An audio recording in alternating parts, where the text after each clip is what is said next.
Bien, repasando desde el principio la metodología de la investigación, el primer paso que se recomienda dar siempre es encontrar, o sea, buscar y encontrar un detonante de la investigación.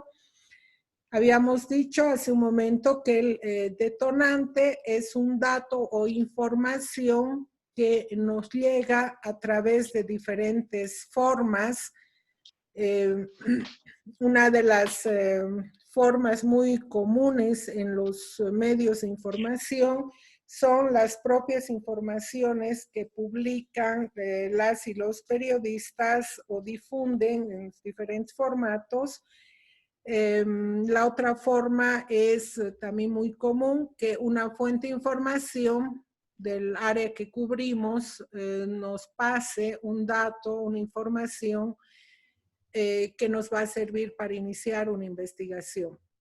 Una de las características del detonante es que tiene que ser novedoso, quiere decir, tiene que, el momento en que se publique, revelar información que no ha sido dada antes. En el caso de la corriente de Destape, será información sobre algún caso oscuro, puede ser violaciones a los derechos humanos, narcotráfico, crímenes, estafas, todo tipo de robos y en general cualquier atropello a los derechos humanos, ¿no?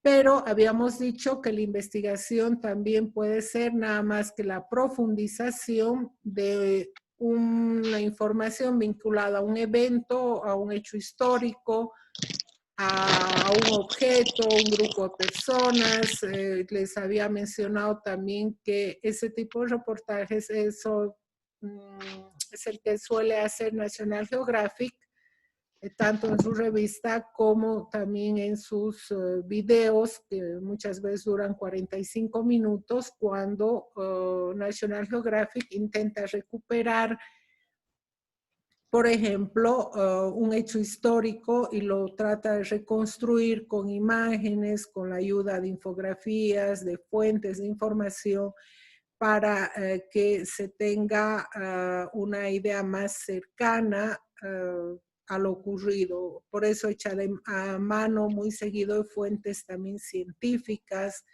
de historiadores, todo tipo de fuentes de información, ¿no? Entonces, el detonante, como pueden ver ahí en la pantalla, puede salir de diferentes lugares, incluso un volante, ¿no? En la Católica de La Paz, hace años, ya deben ser unos 7 años, una estudiante se tituló de la carrera de comunicación de la Católica de La Paz haciendo una investigación que nació un volante que a ella le entregaron en la calle, gente que estaba repartiendo, ofreciendo servicios para llevar a grupos de personas hasta China para importar productos. Entonces ofrecía un servicio, una especie de guías. En un momento, por eso les hablo que esto es hace varios años, en un momento en que este fenómeno de la importación de productos de China todavía no era muy conocido en Bolivia como información. Ya se venía importando, pero no se habían publicado reportajes que investigaran más a fondo estos temas, ¿no? Entonces, puede salir de un letrero, de algo que uno ha visto, ha presenciado, o de algo que le han contado a uno, etc. Entonces veíamos que una vez que nos enteramos de algo novedoso, que además creemos que le puede interesar a un grupo grande de personas, no es necesario que a todo el mundo le interese, porque es un poco difícil que todos los temas interesen a todo el mundo. Eso ya no existe, ¿verdad? Hoy en día se habla de... Víctor, apaga por favor tu... Ya. Hoy en día se dice con respecto a la información que esta normalmente hay que pensarla como información que llega a determinados públicos, ¿no? Un ejemplo concreto, el fútbol. Si bien el fútbol le interesa a muchísima gente, pero no necesariamente a todas las personas, ¿no? Hay personas que son más proclives de, por ejemplo, de ir a una, presenciar o ir a un acto cultural, que de pronto ir a un partido de fútbol, por ejemplo, ¿no? Entonces, como ese ejemplo podemos poner muchos más. Hay personas que abren un periódico y directo van a hacer, por ejemplo, un crucigrama o directo van a buscar primero la caricatura, o directo van a ver la parte deportiva, otras personas van a otra sección. Entonces, ese es un ejemplo de que las cosas que en general escribimos, y no importa en qué género periodístico, no necesariamente interesan a todas y todos, como a veces se pensaba antiguamente, ¿no? Entonces, sin embargo, sí tiene que interesar, tiene que ser un tema pues que no me interese solamente a mí, digamos, ¿no? O al grupo que está haciendo el material. Tenemos que pensar en algo que pueda ser de interés un poco más general. Y por eso, para que nos vayamos cerciorando de que realmente es novedoso lo que hemos encontrado, tenemos que revisar todo lo publicado y difundido sobre ese detonante para verificar que realmente es novedoso y que no ha sido ya publicado o difundido por algún medio de información. Y este paso sí o sí hay que darlo porque después nos podemos encontrar, que alguna vez yo ya vi este fenómeno, con el problema de que nos digan que nuestro detonante ya se publicó en X medio y que nos muestren dónde se ha publicado, con lo que echarían por tierra nuestro detonante, ¿no? Lo siguiente es comprobar la veracidad del detonante. A ver, vamos a ver qué significa eso. Daniela Herrera, ¿estás por ahí? Sí, Licen, aquí estoy. Danielita, te escuchamos. ¿Qué es verificar comprobar la veracidad del detonante? ¿Qué significa?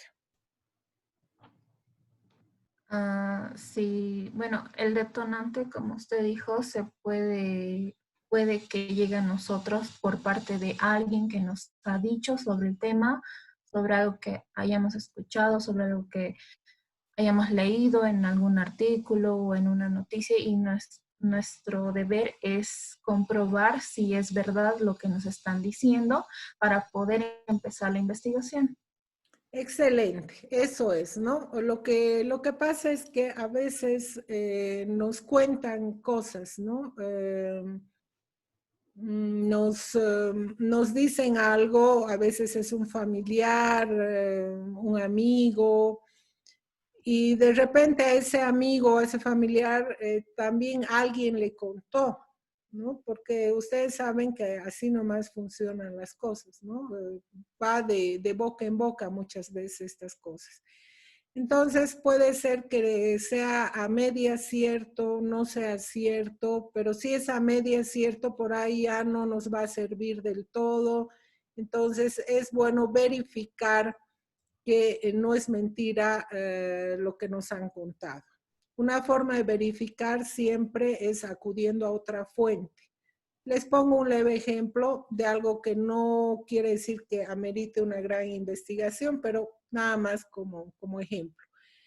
Ayer a mí una pariente me dice que hay colegios, me da los nombres de los colegios donde ya han llamado a los profesores para iniciar clases presenciales en febrero aquí en Cochabamba.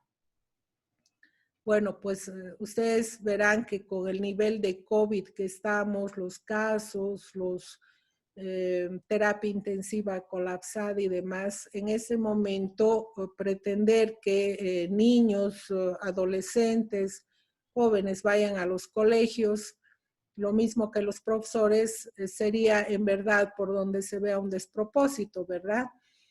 Entonces, si yo quiero verificar si esa pariente no me está tomando el pelo, si es cierto, esa persona me dirá, la pariente me dirá de qué colegios se ha enterado esto, y lo que corresponde es pues tratar de averiguar, ya sea a través directamente de la directora del colegio, algún profesor del colegio o algunos padres de familia de esos colegios, ¿no? Entonces, esa es una manera de averiguar si el dato es correcto, verificar, no con la misma persona que nos ha dicho, eso no tendría ningún sentido, porque ni modo que esa persona me diga lo que te he dicho es mentira, ¿verdad? O sea, lo más probable es que esa persona crea que es cierto. Entonces hay que verificar con otras personas para, sobre todo, no perder el tiempo, porque qué tal que no verificamos, creemos en lo que nos han dicho y después cuando empezamos a hacer nuestra investigación, ya hemos hecho nuestra planificación, ya han pasado los días y al iniciar la reportería o la consulta a las fuentes, recién nos damos cuenta que había sido mentira. Hemos perdido tiempo y eso es algo que normalmente en periodismo no sobra, que es el tiempo, ¿no? Entonces hay que ver. ¿Alguien tiene alguna duda sobre la comprobar veracidad del detonante?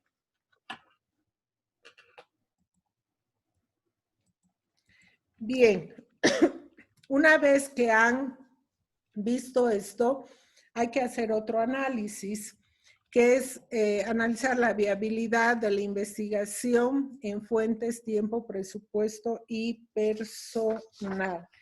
Flavio Martins, ¿estás por ahí?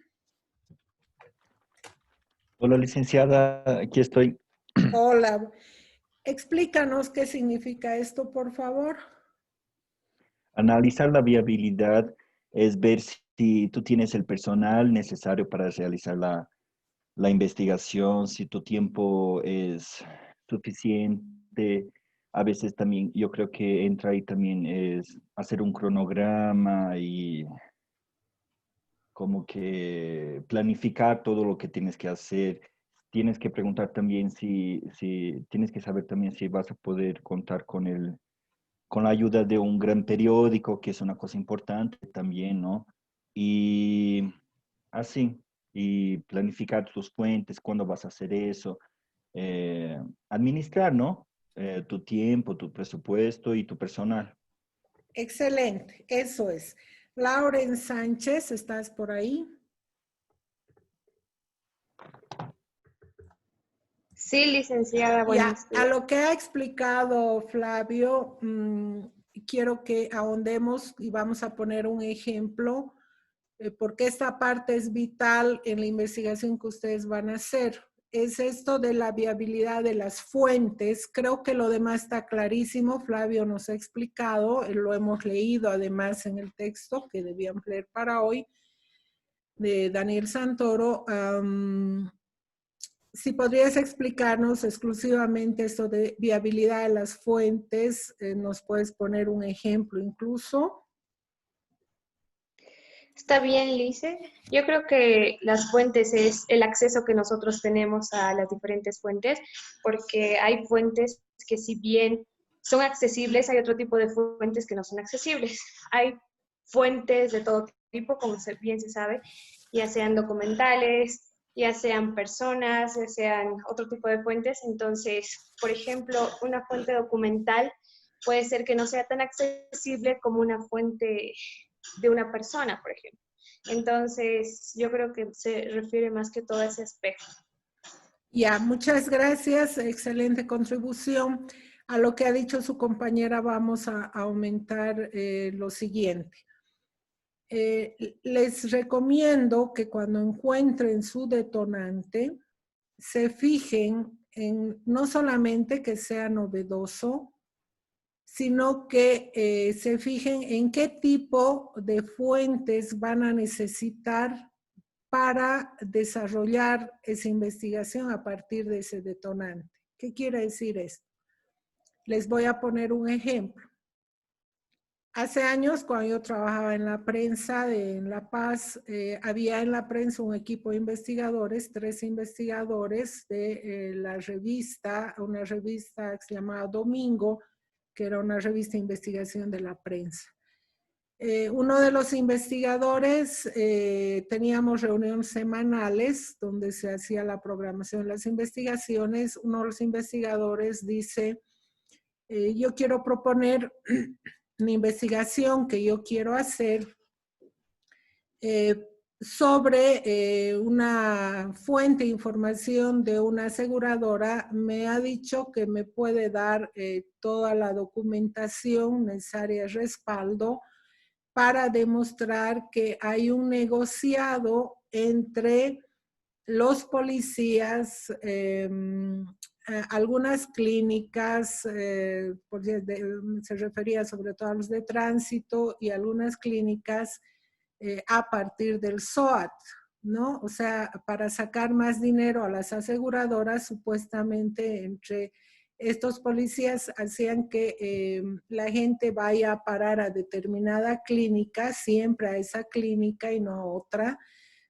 Los accidentados en accidentes de tránsito, ¿no? Y en la clínica les saca una serie de radiografías por las que cobran a la aseguradora, pero varias de esas radiografías son radiografías sacadas a otras personas y de esa manera cobraban un monto a la aseguradora que no correspondía, que estaba inflado, y el dinero se repartían entre alguna gente de la clínica y los de tránsito metidos en el hecho de corrupción. Perfecto, entonces naturalmente el tema sonaba fabuloso, porque además este tipo de temas, como decía Daniel Santoro en el video que les he mostrado, él decía, Daniel Santoro, estas investigaciones cuando se publican normalmente aumentan, él decía, el tiraje del Clarín y también la audiencia en la parte digital, en la plataforma del web del Clarín. Y es cierto, ¿no? Precisamente cuando los domingos se publicaba estas investigaciones de la prensa, aumentaba muchísimo el tiraje del periódico. Entonces, y es porque ese es el poder de la investigación hoy en día, y parte de la razón por la que se cree que los medios que activen investigación de aquí a acá hacia el futuro van a tener mejores opciones de sobrevivir como medios de información a futuro, ¿no? Entonces, ¿pero qué pasó en esto que les cuento? Este investigador, muy bueno además, planteó el tema y el tema se lo aprobó. Pero una semana después aparece con la historia de que se le había caído la investigación, de que no iba a poder hacer la investigación. ¿Por qué? Porque esta persona, la aseguradora que le había prometido los documentos, le dio miedo y ya no quiso darle nada, ni siquiera ya quiso hablar más con él, porque parece que le entró miedo, seguramente de meterse en líos, y al final no le dio nada ni habló con él más sobre el tema. Naturalmente, como era la fuente principal, sobre todo por el lado de los documentos, la investigación se cayó directamente, o sea, no se la podía hacer, por lo menos no ese momento, hasta que no se consiguiera o se viera la posibilidad de otras fuentes que quisieran hablar y entregar documentación. ¿Esto qué nos enseña? Esos detonantes que van a depender para desarrollarlos y convertirlos en investigación, ese dato, esa información primera, novedosa, que luego se va a convertir en una investigación, no puede depender de una sola fuente, por lo menos no es aconsejable que dependa de una sola fuente. Salvo que esa fuente ya nos haya entregado los documentos, porque puede ser que ya nos ha entregado la documentación, ya ha hablado con nosotros. Eso es diferente, porque ya nos ha entregado, pero sí nos tiene que entregar a futuro y el material depende Lo más importante en nuestra investigación depende de una fuente, quiere decir el puntapié inicial, el importante depende de una fuente. Entonces hay que tener cuidado porque puede caerse fácilmente la investigación, muy fácilmente. Lo otro que hay que tener cuidado es con el personal. Hay investigaciones que puede hacer una sola persona, hasta 2 personas, pero hay otras que por su magnitud requiere un equipo de personas, quiere decir, requiere 3, 4, 5 personas.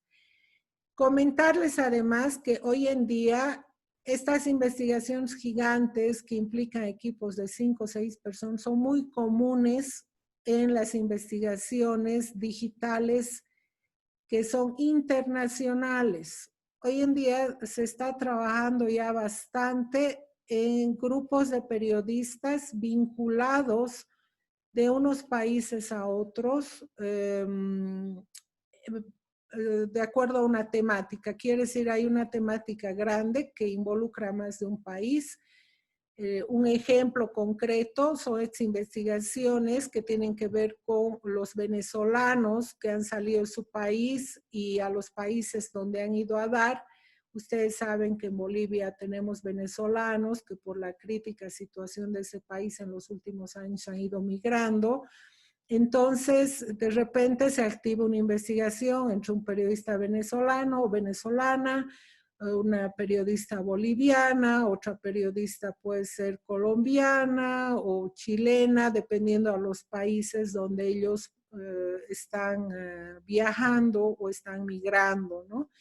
Entonces, trabajar en equipos de varias personas es muy, muy común hoy en día y muy fructífero y con muy buenos resultados, porque además esto hace que las investigaciones adquieran un carácter internacional.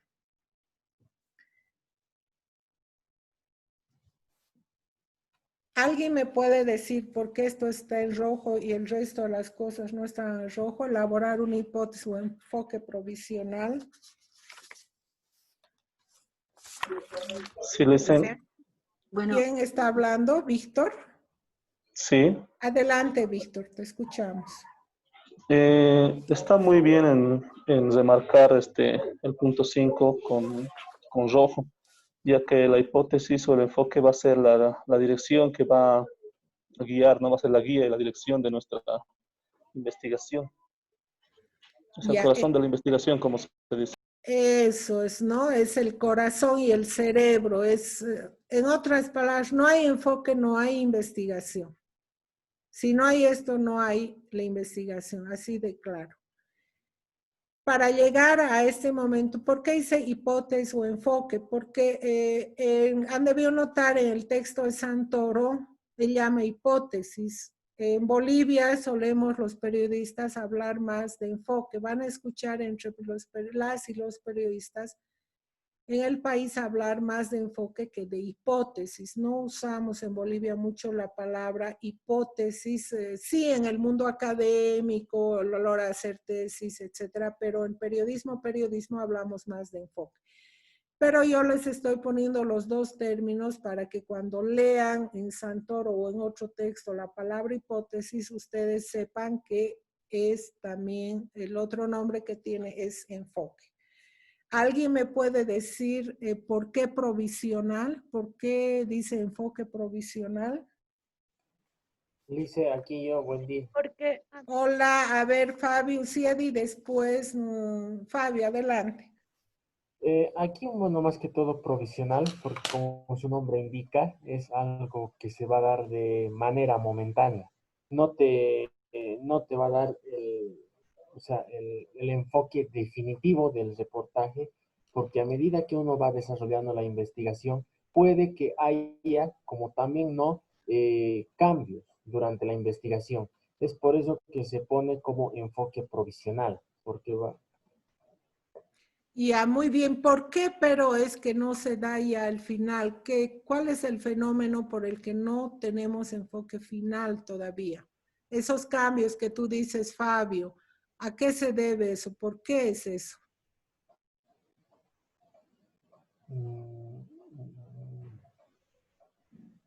Había otra persona que quería participar, tal vez ella nos puede ayudar con esa parte. Por el enfoque.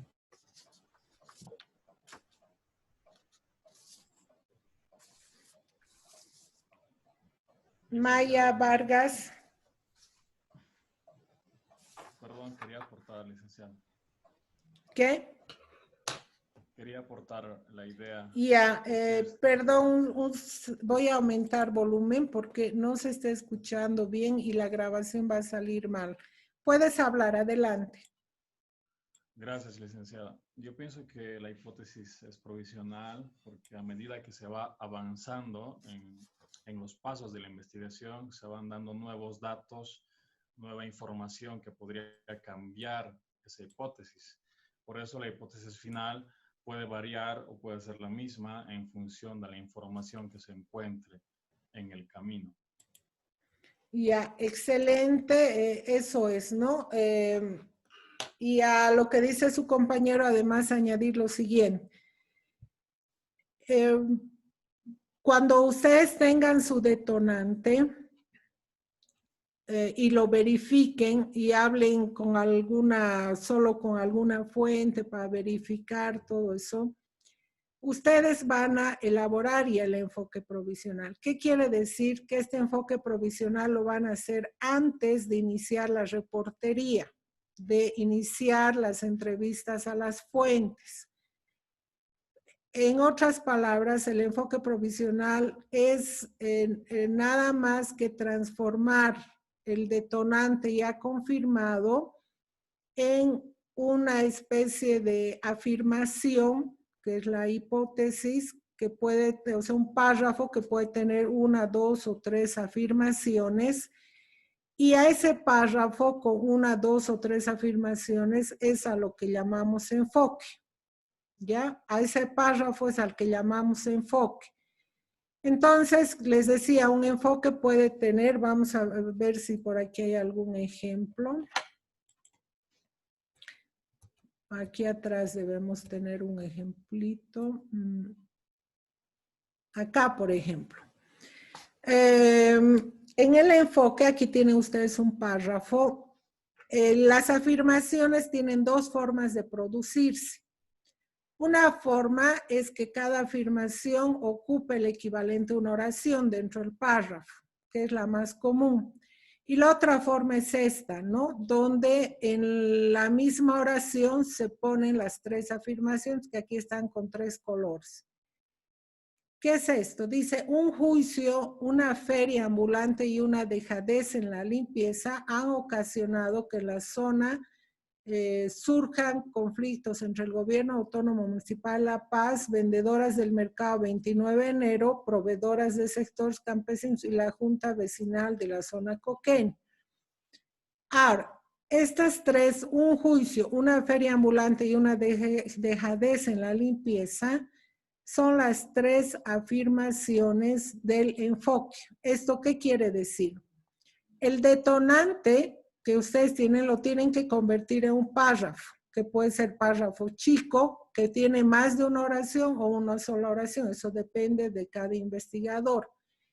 Aquí, si ustedes se fijan, es un párrafo cortito con una sola oración.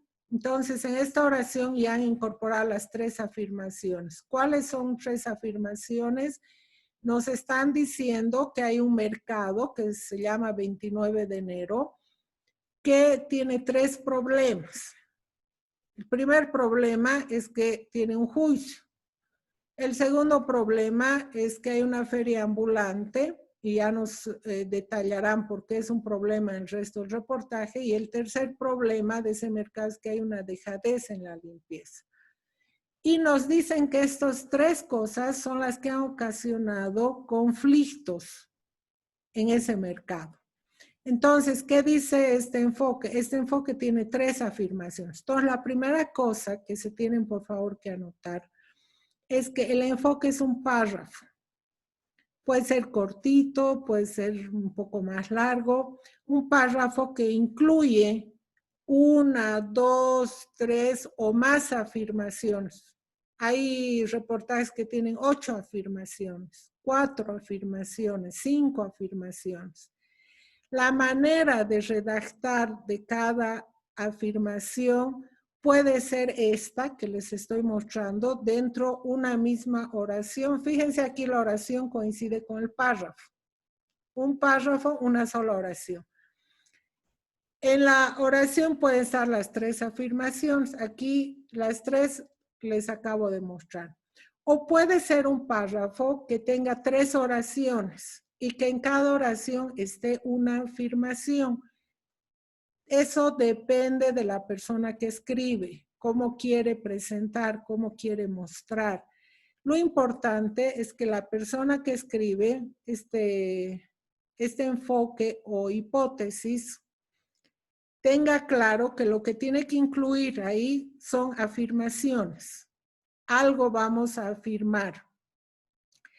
Ahora, como decía su compañero hace un momento, la afirmación provisional difiere de la final en que, como dice en su nombre provisional, hacemos este párrafo antes de empezar de hacer las entrevistas a las fuentes de información.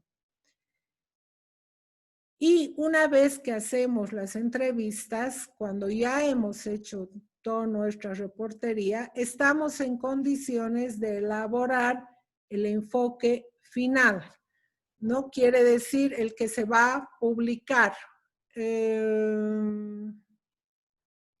A ver, vamos a ver.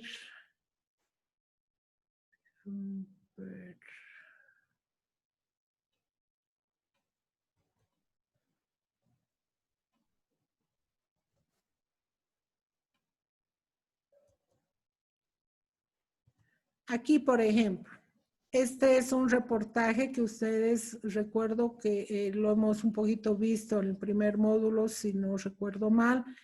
Es un reportaje no es de destape ni de corrupción, es la profundización de la existencia de un ave aquí en Cochabamba, en una comunidad, unas comunidades donde el ave está en peligro de extinción y se decide investigar cómo vive esa ave en estas comunidades, ¿no? Entonces, estos que les estoy mostrando ya son, por si acaso, enfoques finales, ya son publicados, ¿no? Entonces, dice, mide alrededor de 17 centímetros, aquí nos explica un poco, y luego nos dice que es una avecilla que solo habita en Bolivia y está en peligro de extinción, y que gracias a una asociación y unas comunidades están revirtiendo su situación, ¿no? Entonces, pero también hay ocasiones donde pueden encontrar, porque eso puede ocurrir, ustedes pueden encontrar un enfoque final, por ejemplo, en más de un párrafo también. Puede estar en 2 párrafos, no en uno solo. ¿Por qué? Porque cuando son trabajos demasiado largos, suplementos enteros, por ejemplo, de un periódico, a veces necesitan poner en 2 párrafos porque son muchas afirmaciones, pueden ser 10 afirmaciones y claro, 10 afirmaciones en un solo párrafo sería un chorizo kilométrico ahí en el texto, se vería feo, ¿no? Entonces uno puede partir y poner un párrafo detrás de otro también. En el caso de ustedes, les voy a mostrar lo siguiente. No va a ocurrir tal cosa.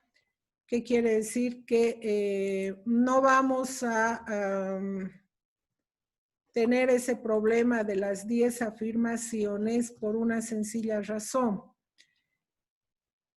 Les voy a mostrar la diferencia de lo que les digo a lo que ustedes van a hacer. Ustedes para el final del diplomado van a hacer investigaciones de no muchas páginas. Esto que tienen al frente, vamos a ver si se puede disminuir cuánto. Este, por ejemplo, es un reportaje que, si ustedes se fijan, este reportaje ha sido hecho por una persona para titularse la carrera de comunicación en gran reportaje, ¿no? Que es la opción que tienen en esa carrera en La Paz. Si ustedes se fijan en este reportaje, fíjense cuántas páginas tiene, 2, 3, 4, 5, 6, 7 y la tapa 8 páginas, ¿no? Y esto ha sido hecho por una sola persona. Esto no tienen que hacer ustedes. Y cuando los reportajes son así de largos, requieren enfoques también largos. Que aquí vamos a ver el enfoque. Y la otra característica se van a notar, por favor, el enfoque siempre se aconseja que vaya en los primeros párrafos del reportaje. No más atrás del tercer párrafo es lo ideal. Alguno a veces le pone hasta el cuarto, cuando ha empezado con una descripción de personaje, lugares, ahí es donde a veces les corre el enfoque.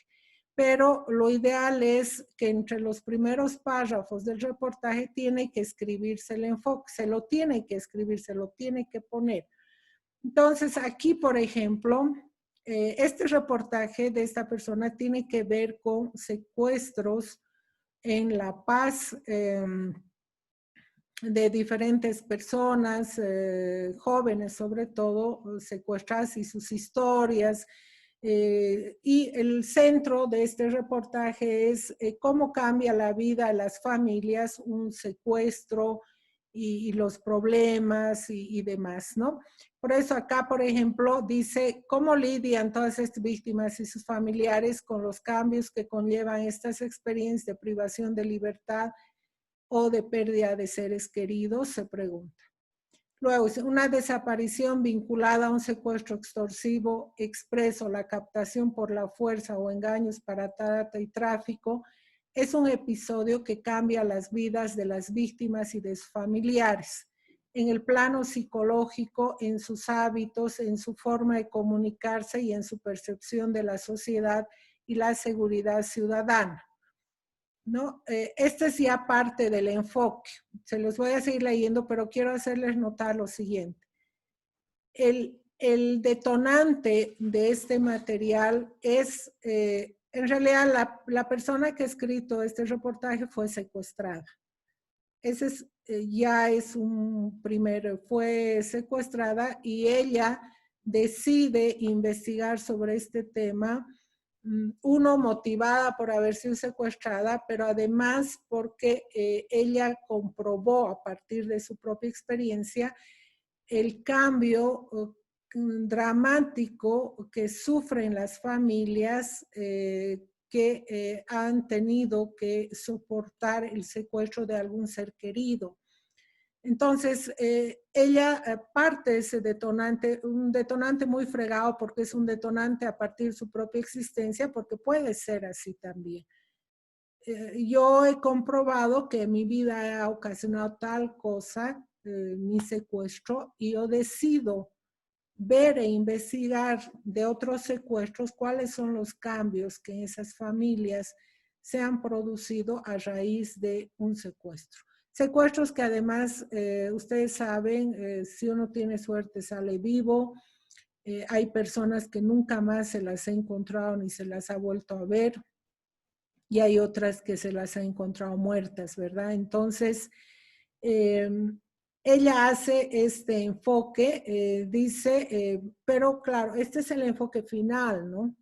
Este es el enfoque final ya puesto en una... Fíjense, hay que escribirlo el enfoque, hay que ponerlo, ¿no? Y fíjense, está en el segundo párrafo.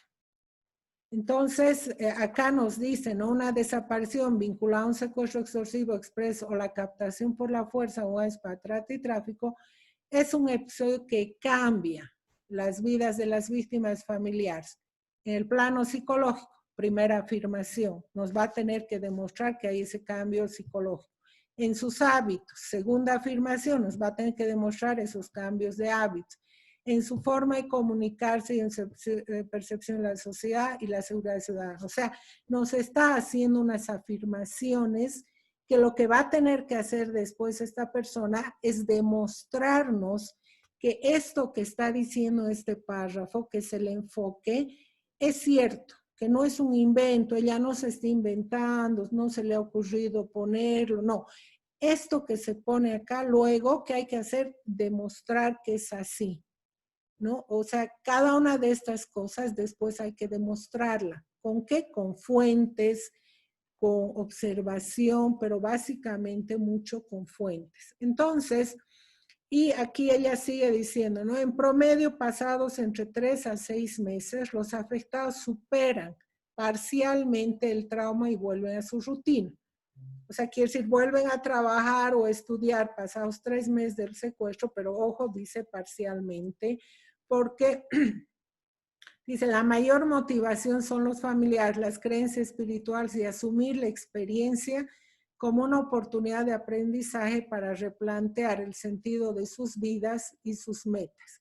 Lo que nos dice es que es tan fuerte el sacudón que esto les hace replantear el sentido mismo de sus vidas a estos familiares, ¿no? Entonces, y aquí sigue, fíjense, este enfoque va al siguiente párrafo, no ha terminado ahí el enfoque. Dice, los padres de personas desaparecidas afrontan, además, gastos económicos y alteraciones en su rutina cuando deciden sentar denuncia, pues deben dejar sus actividades para asegurarse de que la investigación se realice y se topan con un sistema de justicia insuficientemente especializado, lento y carente de recursos materiales. Las familias tienen que correr con los gastos de los fiscales y policías que se movilizan para realizar allanamientos o arrestos. Simultáneamente, la confianza de la familia, a ver un ratito esto, afectada termina de resquebrajarse por las llamadas de oportunistas que ofrecen información a cambio de réditos monetarios y las deficiencias de control en trancas, fronteras y servicios de transporte. Ahí termina el enfoque. Fíjense, el enfoque son 2 párrafos y lo que hacemos, fíjense que esos 2 párrafos, una de las características es que está afirmando cosas.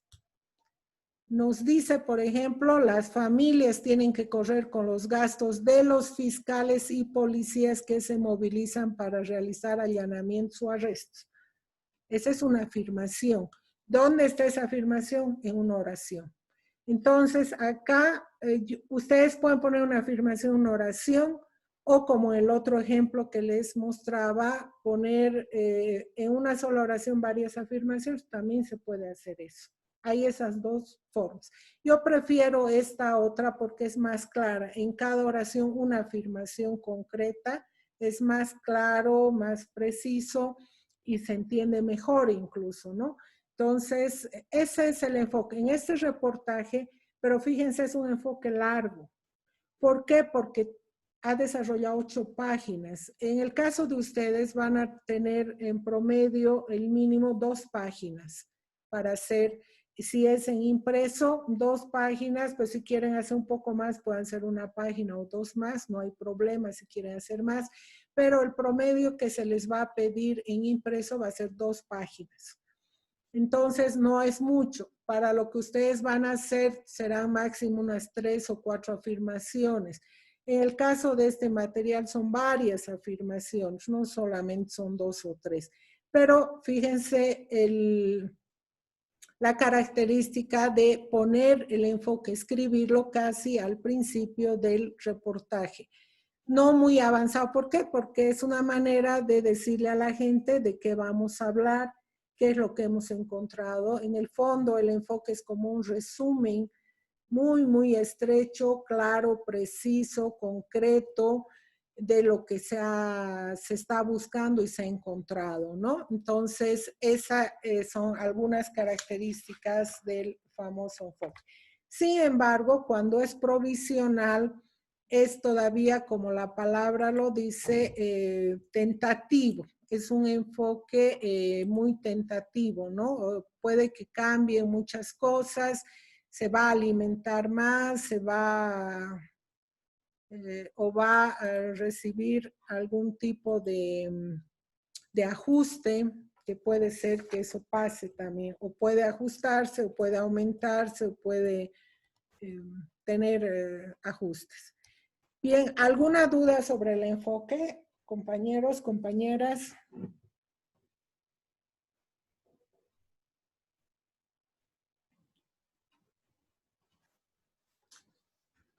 Si no hay ninguna duda, de todas maneras es un tema en el que vamos a seguir practicando porque de ahí va a partir nuestro trabajo. El detonante que se convierte en un enfoque provisional. Una vez que tenemos el enfoque provisional, hay que planificar la ruta de las fuentes. Quiere decir a quiénes vamos a buscar, a qué personas vamos a llamar, buscar, que nos den información valiosa vinculada a nuestro enfoque. No puede ser cualquier persona, tienen que ser personas que tengan algo que decirnos o entregarnos documentos o materiales que tengan que ver directo con el tema. A ver, ¿quién no ha hablado? Marco Antonio Quispe, ¿estás por ahí?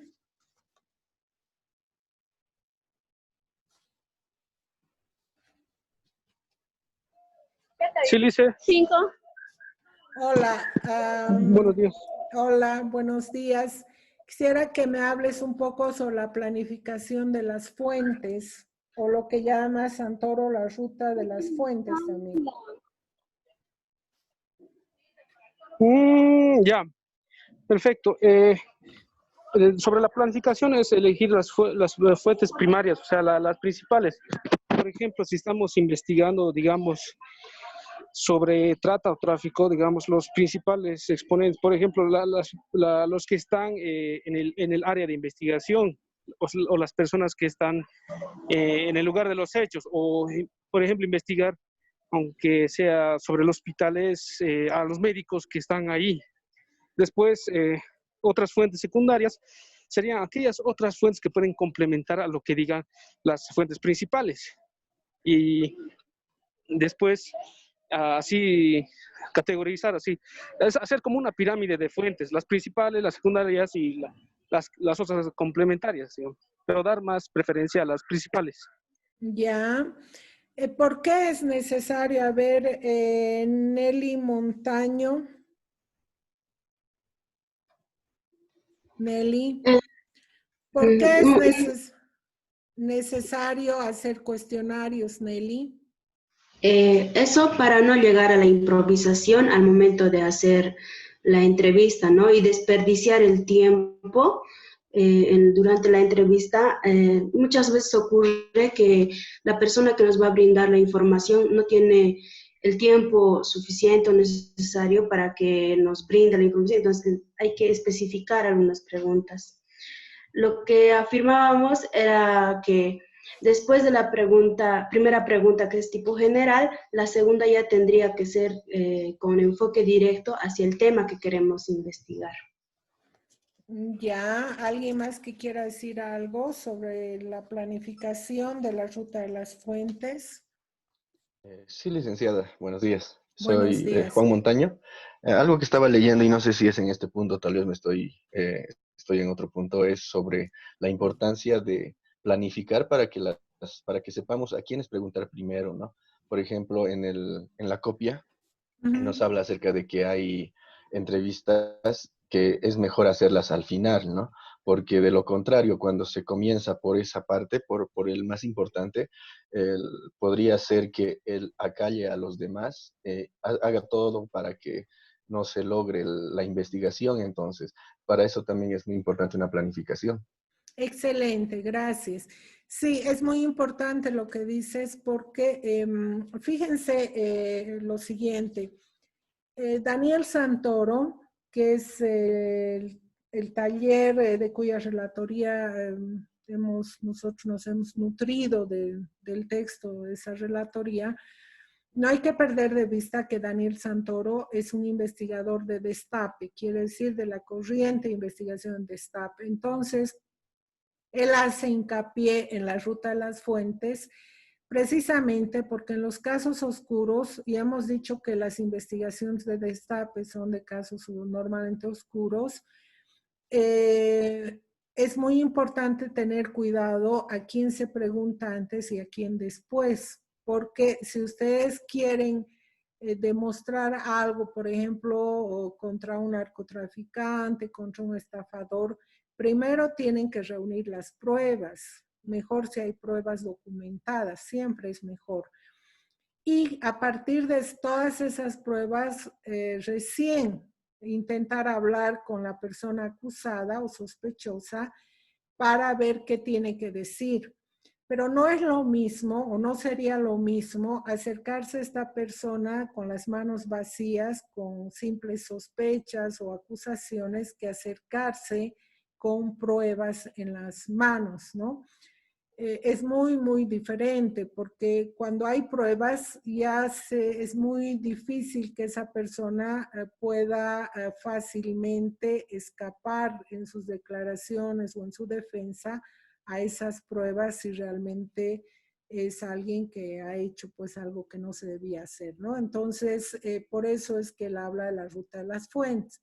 Ahora, esto puede variar un poco si la investigación solo busca profundizar en un hecho, un acontecimiento, o sea, no busca destapar nada oscuro, sino solamente busca profundizar. Cuando se busca profundizar, ya no hay que ser tan riguroso con este asunto de la ruta de las fuentes. Hay un poquito más de libertad de entrevistar a una persona antes de la otra persona, ¿no? Eso hay que tomar en cuenta, porque Santoro no habla de esta otra opción de solo profundizar, porque él naturalmente es investigador de destape, no es investigador solo de profundizar nada. Él siempre investiga asuntos de destape, ¿no? Y por eso es que habla de la ruta de las fuentes. Cuando alguien tenga alguna duda, me dice nomás, por favor, y me corta, no hay problema. Luego tenemos que definir el soporte. Es algo que les invito a que vayan pensando, si ustedes quieren trabajar un audiovisual, para un impreso o para digital, porque va a haber algunas variaciones en la planificación dependiendo del soporte que elijan, ¿no? Y también tienen que pensar para qué tipo de públicos quisieran ustedes investigar, si es para todo público, es para jóvenes, adultos mayores, etcétera. Hay que hoy en día también pensar eso cuando se investiga. Luego, el equipo de trabajo, yo les invito a que vayan pensando con qué persona de quienes estamos en este módulo, con qué persona quisieran trabajar, un poco con miras ya al trabajo final del diplomado, que es lo que ya les he explicado, y tendrían que ir armando un archivo de datos, o sea, todos los datos que consigan sobre el detonante que van a trabajar, tienen que ir armando unas carpetas y hay que ver un cronograma. Si empezamos en este módulo ya a desarrollar la investigación, hacerse un cronograma y ver gastos también con la finalidad de que toda la investigación se haga de acuerdo a la planificación. Como verán, hay que planificar antes de iniciar la reportería. Una vez que encuentran el detonante, el siguiente paso es elaborar el enfoque provisional y luego, junto con ese enfoque provisional, arranca la planificación que se desprende de ese enfoque provisional. Todos estos puntos se desprenden de ahí y forman parte de lo que se llama la planificación de la investigación. Luego, coordinar este trabajo de coordinación van a tener lo que hacer dentro del grupo de 2 personas, porque si van a hacer un impreso tendrán que ver el tema de las fotografías, el tema del diseño. En el caso de este diplomado no se les está pidiendo que diseñen a ustedes. Yo les voy a pasar al WhatsApp el suplemento que ha generado la primera versión de este diplomado y el suplemento que han hecho quienes eligieron el soporte impreso, para que más o menos vean que ya existe un diseño. Ese diseño en realidad lo ha hecho un diseñador, no lo han hecho los participantes del diplomado, y ya se lo ha hecho porque eso más no se les está exigiendo debido a que estamos en pandemia y no es parte del diplomado enseñarles a diseñar, no es competencia del diplomado enseñarles a diseñar, pero como hay que presentar en algún formato, entonces se ha habilitado estos formatos, ¿no?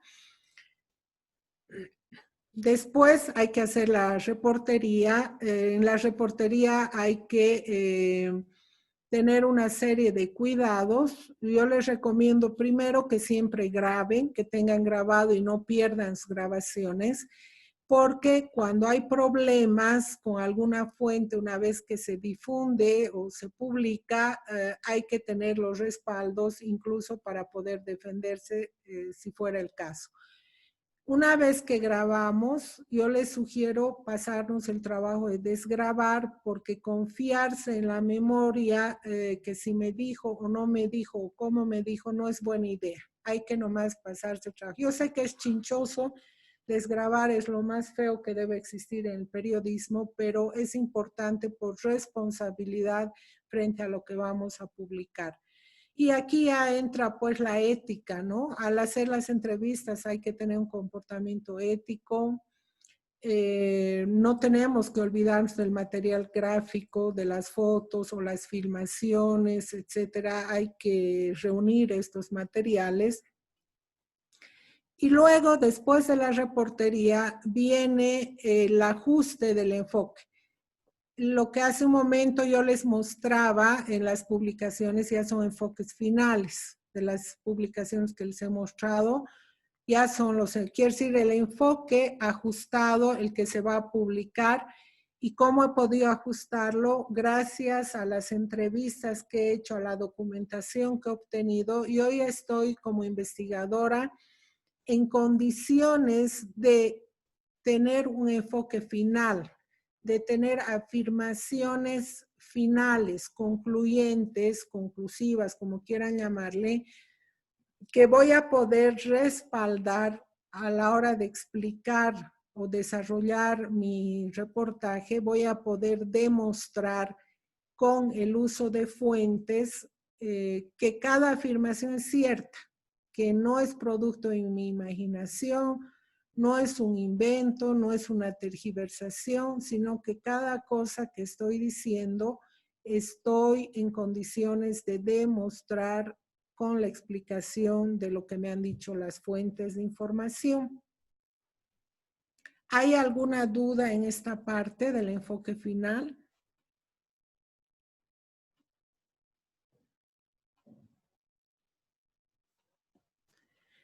Bueno, esto que les había mostrado era uno de los ejemplos de enfoque final ya desarrollado. Estos son ejemplos de enfoques finales donde ya son para su respectiva publicación. Bien, no sé si hay alguna duda hasta acá. Sí, licenciada, Adelante. acerca del trabajo, tenemos la opción de hacer cualquiera de los enfoques, ¿verdad? Puede ser de destape o también puede ser de profundidad. El que quiera, no hay problema. Yo, a ver, voy a ser en esto bien sincera con ustedes. Los enfoques de destape presentan dificultades normalmente y es lógico. Nadie nos va a decir, oye, yo soy corrupto, o yo soy esto, yo soy lo otro. Sí, yo maté, yo robé, nadie nos va a decir eso. Entonces, meterse con esos temas presenta sobre todo la dificultad de conseguir la información y que las fuentes quieran hablar sobre el tema. A veces los periodistas de investigación, para conseguir la información, se suelen pasar el trabajo de ir incluso a la puerta, a la casa de la persona que no quiere atender el teléfono, esperar a que salga para abordarla. Como estamos en tiempos de pandemia, hay que tratar de no exponernos demasiado, primero físicamente, que por hacer un material terminemos enfermándonos, no es la idea del diplomado. La idea es que aprendamos a investigar, si es que no lo sabemos, que aprendamos, que podamos hacer un material bien hecho que nos permita terminar de forma adecuada el diplomado sin sobresaltos y que ustedes puedan recibir su titulación correspondiente. Entonces, yo a partir de eso, si alguno de ustedes ya tiene experiencia en investigación porque ya trabaja en medios hace tiempo, lo que fuera, adelante, no hay ningún problema. Pero yo tengo que ser sincera, decirles que el que es de destape demanda más tiempo, más esfuerzo, más hígado, porque nos van a de pronto arrojar con el teléfono más de una vez o nos van a tratar mal y es parte del oficio, es así nomás. Ustedes saben que en periodismo no es que todo el mundo nos trata bien ni nos manda saludos, ¿no? Hay gente que nos tira con el teléfono o nos insulta, etcétera, ¿no? Entonces hay que estar muy conscientes de todo eso. Pero están ustedes en la libertad total de elegir cualquiera de las dos corrientes, nada más con esta aclaración que yo les estoy haciendo. Ya, licenciada. Por ejemplo, con mi grupo ya estamos quedando en hacer una de profundidad. Entonces, lo que sería, lo que haríamos sería buscar archivos y lo que no se haya publicado, lo que no haya profundizado, eso es lo que podríamos agarrar. Sí, pero tiene que ser algo que sea lo suficientemente novedoso, atractivo e importante para un grupo considerable de personas, porque a veces ocurre que hay alguna cosa que no se ha investigado y se podría investigar, pero como que no tiene relevancia alguna, no es, digamos, algo que realmente sea importante, ni vaya a llamar la atención, ni sea muy novedoso. Entonces, no se olviden que esto, lo ideal es que sea para su trabajo final del diplomado, ¿no? No se olviden que ahí va a haber probablemente eso ocurrió en la anterior versión, un jurado donde se invita a otros investigadores para que formen parte del jurado y son quienes les van a poner la nota.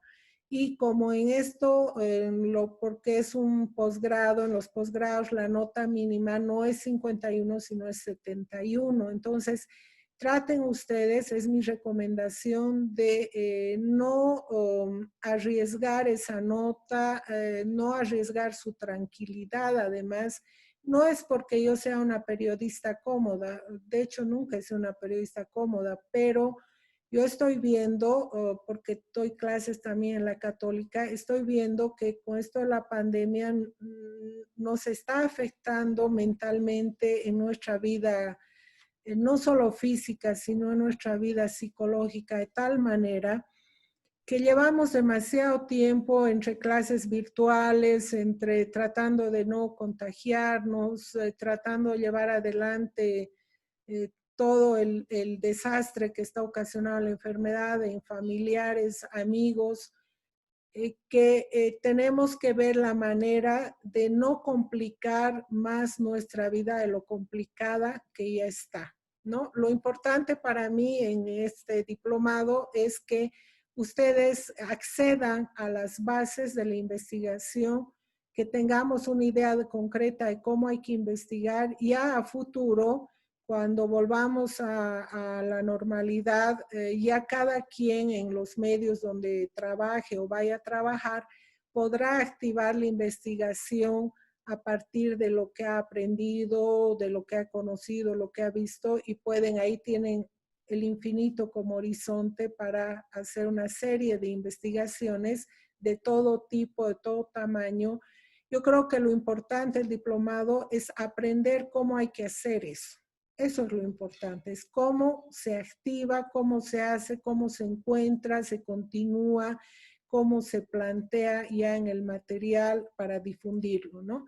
Entonces, yo les recomiendo que piensen sobre todo, más que si es de destape o no, en algo que vaya a ser, piensen en junio, que además es invierno, no sé, en junio, ¿qué cosa podría interesar y aguantar como tema hasta entonces que no se desactualice, que no se resfríe, que no me ganen los medios de información tradicionales, no se me adelanten qué cosa podría ser, ¿no? Entonces, en esas cosas, por favor, piensen, ¿no? No sé si hay alguna otra duda. Bien, si no hay más dudas, de todas maneras tenemos el módulo para absolverlas. Les voy a pedir, por favor, que en estos equipos que decimos de 2 personas que ya tendrían que irse formando, como ejercicio para el martes, me traigan, por favor, en una hojita Word para compartir pantalla, 2 detonantes que hayan encontrado. Puede ser, ojo, este es solo ejercicio. Esto no es su detonante para su trabajo de titulación. Esto es nada más ejercicio para ahora, una investigación que mañana la podríamos hacer o en 2 días. De 2 detonantes que encuentren donde quiera. Pueden ser en los medios, en los periódicos, en, no sé, en los canales, en publicidades, donde quiera. Lo único que tienen que escribir ahí es una explicación, un párrafito de cada detonante, un párrafo explicando qué es el detonante, qué es. Yo hemos visto en el periódico La Razón, en tal publicación, tal cosa, y nos parece que esto es detonante por tal motivo. Eso es lo que tienen que decir. O qué sé yo, el canal 9 televisión ha difundido tal cosa, tal día, y ahí había un dato que no lo han explicado que podría servir para iniciar una investigación por tal motivo. Nada más, solo 2, por grupos de 2 personas para el martes, donde nos veríamos 7:30 de la noche. Yo les pido, por favor, a quienes, si hay alguien que no ha llegado a leer el texto, que leamos nuevamente. Este PowerPoint les voy a compartir, el que hemos visto ahora, y también el video de esta clase, la explicación de esta parte, para que ustedes cuando quieran vuelvan a ver. Y si hay alguna duda, siempre, por favor, con toda confianza, díganme en las clases, porque no es bueno quedarse con ninguna duda en estos temas, ¿ok? Y con eso, no sé si hay alguna duda, habríamos terminado por hoy. ¿Está todo claro? Compañeros, Hola, compañeras. licenciada. Sí, adelante. Dice la compañera Paola Magne que está presente desde las 9:17, pero su audio no funciona. Eso está diciendo en el chat. Sí, Liz, no sé qué pasó con mi audio, dice, ¿no? Sí, está acá con... Gracias. Está con... está anotada, Paul. Yo les sugiero a los que tengan algún problema con sus equipos que tratemos de solucionar, porque siempre lamentablemente nos termina un poco perjudicando este problema de los equipos, o porque no nos permite preguntar o responder. No se olviden que la participación en clases tiene nota también. Y las personas cuando se les llama y no contestan, es un problema para su participación, porque si no contestan, yo tengo que suponer que no están en ese momento detrás de su pantalla o su celular, están en otro asunto. Entonces aprovecharemos este módulo porque es base para todo lo que viene después en el diplomado. Ya, así que hace un gusto volverlas a ver, verlos, que estén sanos. Es importante cuidarse mucho, así que vayan pensando en sus detonantes para sus investigaciones, porque eso tenemos que aprobar acá. ¿Se acuerdan hace un momento el análisis que hicimos de la propuesta de una de las compañeras que habló, identificó muy bien un detonante, pero era un detonante de corto alcance, ¿no? Quiere decir que es algo que hay que hacerlo ya, si es que se lo quiere hacer. Eso fíjense mucho, mucho, mucho que sea de largo alcance el detonante que ustedes encuentren. Y lo mejor para eso es que sea algo que no esté para nada visible en los medios de información, porque esos son los que nos pueden echar a perder nuestro trabajo de final del diplomado. Así que un abrazo para todas, todos. Estamos desde hoy conectados nuevamente. Y esta semana que viene ya van a ver todos los materiales en la plataforma.